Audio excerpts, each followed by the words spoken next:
Get your pen and write your story all over again. And this time, learn the lessons, motivate others, and share that inspiration. Dear Max FM with DJ Chini.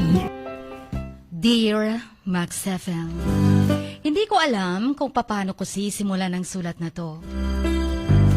Pero gusto kong sabihin sa inyo ang mga bagay na nasa puso ko.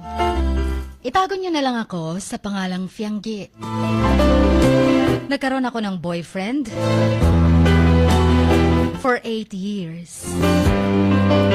Going 9 years na sana, but I discovered something. Itago na lang natin sa pangalang Ivan. Si Ivan na naging shota ko for 8 long years. My best friend siya. At kilalang kilala ko na din. Kung pwede nga sabihing best friend ko na rin siya. Dahil lahat ng sikreto ko, alam niya. Dahil pinagkakatiwalaan ko siya bilang best friend ng boyfriend ko. Itago na lang natin sa pangalang Colleen. Lalaki si Colleen. Si Ivan at Colleen, mag-best friends na bago pa ako dumating sa buhay ni Ivan. Pero, kasagsagan ng Pasko, nalaman ko na lang, sila na ni Ivan at Colleen. Shock ba kayo? Na ang akala ko'y mag-best friends dahil parehong lalaki, naging magkarelasyon na pala. Alam ni Ivan ang hinanakit ko sa kanya dahil pinagpalit niya ako sa best friend niya. Ang masakit pa doon, lalaki ang karibal ko. Nung una kong nalaman na sila na ng best friends niya, hindi ko alam kung paano ko tatanggapin ang balita. Kaya pala isang araw nakipaghiwalay siya.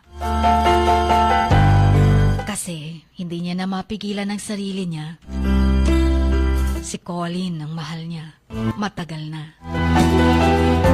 Si Colleen totoong lalaki. Si Ivan ang bisexual. Sa 8 long years, hindi ko naramdaman yun. Akala ko lalaking lalaki ang boyfriend ko. Nasaktan ako ng sobra, Chin.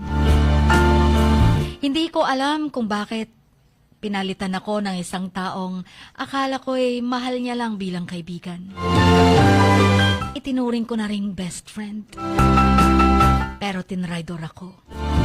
Ngunit habang tumatagal, na-realize kong yung pagmamahal ko din kay Ivan ay unti-unti na ring nawawala. Pero na-realize ko ring hindi na siya ang mahal ko, kundi ang taong akala ko'y siya. Yes, Jean, yung inaakala kong siya yun. Yun pala yung minamahal ko at hindi yung kasakasama ko for 8 long years. Gusto kong sabihin kay Ivan na minahal ko siya ng buong buo. Minahal ko siya bilang tao. Mahal ko siya dahil sa mga alaalang nagawa namin. Mahal ko siya dahil sa mga araw na magkasama kaming pinasaya niya ako. Kaya pala, sa tagal ng relasyon namin, ni minsan ayaw niyang pag-usapan ang tungkol sa kasal. Yung pagpaplano na magkapamilya ng sarilinan. Kaya pala marami siyang iniiwasang topic. Dahil ang gusto niya palang makasama habang buhay ay ang best friend niyang si Colleen. Kay Ivan, gusto kong sabihin sa'yo na kailangan kong lumayo. Dahil gusto mo din namang lumayo ako. Kailangan kong lumayo sa'yo dahil hindi ko na rin maramdaman sa puso ko ang pagmamahal mo. At kailangan kong lumayo sa'yo dahil hindi ko na kayang makita kang kasama ang ibang tao. Hindi pala ibang tao.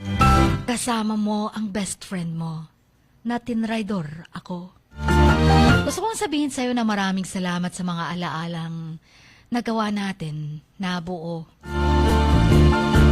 Maraming salamat sa mga araw na magkasama tayo. Naging mabuti ka namang boyfriend sa akin. Naging mabuti din ako sa'yo. Kaya hindi ko lubos maisip na ang pinagkatiwalaan kong best friend mo ay siya palang papalit sa puso mo. Maraming salamat din sa pagmamahal na pinadama mo sa akin. Kahit na hindi na ito ang pagmamahal na gusto ko. Ivan, gusto kitang kausapin. Tungkol sa maraming bagay. Sa mga katanungan ko kung bakit. Anong meron kay Colin na wala sa akin? Dahil ba matagal na kayong magkasama? Pero lalaki siya, Ivan. Darating ang panahon ni pagpapalit ka rin sa tulad kong babae. Alam kong hindi na tayo nararapat para sa isa't isa. Pero gusto ko lang humiling. Gusto kong hilingin na ibalik mo sana ang mga regalong na ibigay ko sa'yo noon. Hindi ko na gustong may mga bagay pang maiiwan sa'yo na magpapagunita sa ating dalawa. Dahil gusto ko nang makapag-move on na. Gusto ko na ring ibalik lahat ng mga regalo mo sa akin. Chin, hanggang dito na lamang. Ang inyong kamaks. Fianggi.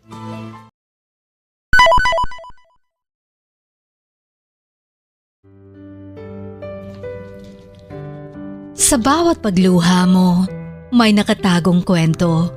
Sa bawat ngiti mo, may gustong sabihin ang puso mo. At sa likod ng iyong halakak at maging sa pagkabiko mo, may mensaheng nakabalot sa iyong pagkatao. At ang tanging nais mo lamang ay mapakinggan ang mga ito ng buong mundo. Dear Max FM with DJ Chini. Life has got all those twists and turns. Stand up for what you believe in. What lies behind you and what lies in front of you pales in comparison to what lies inside of you. Dear Max FM with DJ Chini. Sabi nga nila, ang pagsusulat kapag masyado mong diniinan hanggang sa susunod na pahina ay nagmamarka. Katulad ng pagmamahal, kapag masyado mong ibinigay ang lahat, yung sakit na gawa ng nakaraan, dala pa rin hanggang kasalukuyan.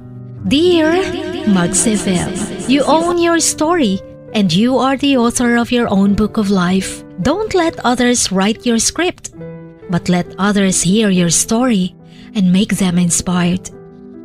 Kaya sumulat na, maging bahagi ng aming programa.